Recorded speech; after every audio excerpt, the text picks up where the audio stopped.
Alright, so hopefully you've done or watched the video about the concepts behind the improper integral and why we evaluate it the way we do. So let's go over a few examples. One good example to get us started is to just take our basic improper integral, right? The regular type that you see, we go from 1 to infinity. We're going to integrate this function negative 1 x over x dx. This one, oh, sorry, x squared.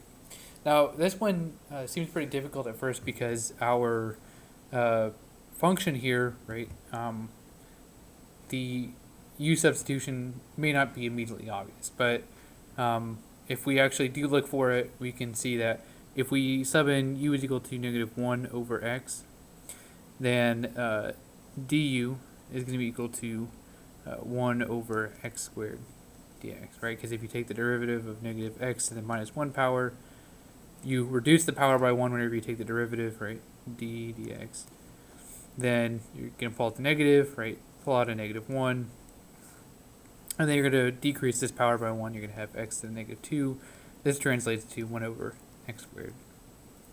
So our function does have a proper u substitution, but remember, we first have to put a limit around our integral, right? We don't want to be completely lazy. We want to make our first step in the procedure is to make a parameter out of infinity. So make it t is the one that the book uses, and it's just pretty easy to write. So from 1 to t, right, e to the negative 1 over x squared dx.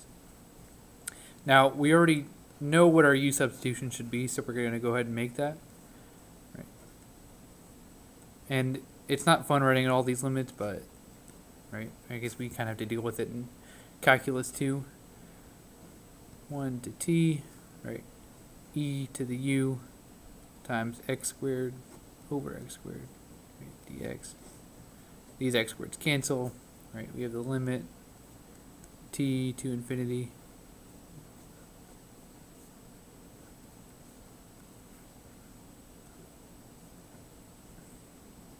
Sorry, this should be a du.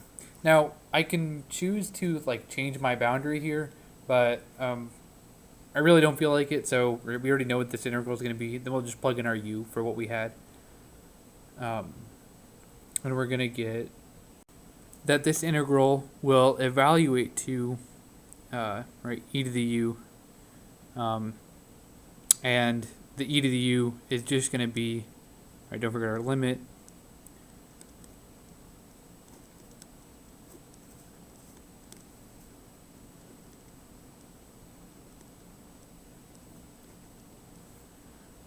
right, our u is negative 1 to the x.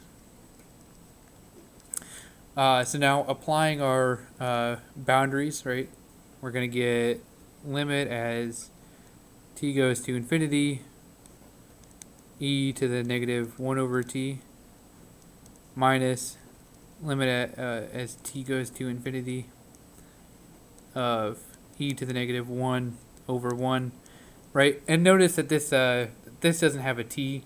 This is just going to be constant, right? It's going to be e to the negative 1. So this limit's not going to help us evaluate this function at all. It's only going to help us evaluate where the t is. So here we're just going to 1 over e. And so then if we evaluate this one, right, we can distribute the limit within the composition of our function. So e to the limit as t goes to infinity of negative 1 over t. Right, as t goes to infinity for this function, we know that this function is going to go to 0. And so whenever we do that, we're going to get that this is going to go to e to the 0 minus 1 over e.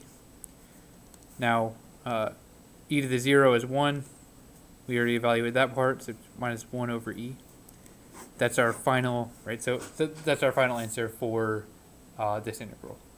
And if you actually sort of write the function